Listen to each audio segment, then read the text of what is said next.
नमस्कार मैत्रिणींनो, सिंपल मेजवानी मराठीमध्ये आज आपण महाशिवरात्री स्पेशल झटपट होणारी उपवासाची मस्त खमंग कुरकुरीत व भन्नाट अशी रेसिपी करणार आहोत।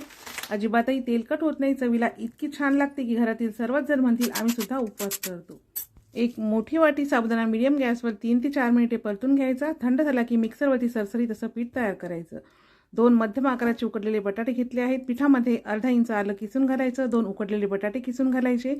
त्यानंतर चवीनुसार मीठ, 2 मिरचीचा ठेचा, अर्धा चमचा साखर, अर्धा लिंबाचा रस पिळून घालायचा, अर्धा चमचा अख्खे जिरे, अर्धी वाटी भाजलेल्या शेंगदाण्याचं कूट।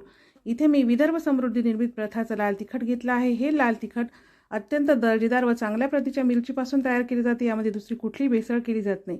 हे तिखटाचं पॉकेट कापल्यानंतर दुसऱ्या बरणीमध्ये भरायची गरज नाही, कारण याला जीप लॉक दिलेला आहे। आता सगळं साहित्य व्यवस्थित मिक्स करून घ्यायचं। गरजेनुसार पाणी टाकून छान मळून पिठाचा मस्त मऊसूत असा गोळा करून झाकण ठेवून 10 मिनिटे मुरू द्यायचा। नंतर एक पिठाचा मोठा गोळा घेऊन प्लास्टिकच्या पेपरवरती जाडसर असा लाटून घ्यायचा आहे, अशा पद्धतीने। त्यानंतर सुरीने किंवा पिझ्झा कटरने याच्या कडा कट करून याला छान चौकोनी असा आकार द्यायचा। जास्तीचं पीठ काढून टाकायचं। आता हा जो चौकोन आहे याला सुद्धा पिझ्झा कटरने कट करून अशा पद्धतीने त्रिकोणी ट्रायंगल्स कट करायचे। कढईमध्ये तेल छान कडकडीत गरम करायचं। एक वेळेस जेवढे बसतील तेवढे ट्रायंगल्स टाकायचे। मीडियम गॅसवरती अलट-पलट करून दोन्ही बाजूने छान सोनेरी व लालसर रंगाचे होईपर्यंत तळून घ्यायचे। उपवासाचे मस्त भन्नाट कुरकुरीत ट्रायंगल्स तयार आहेत।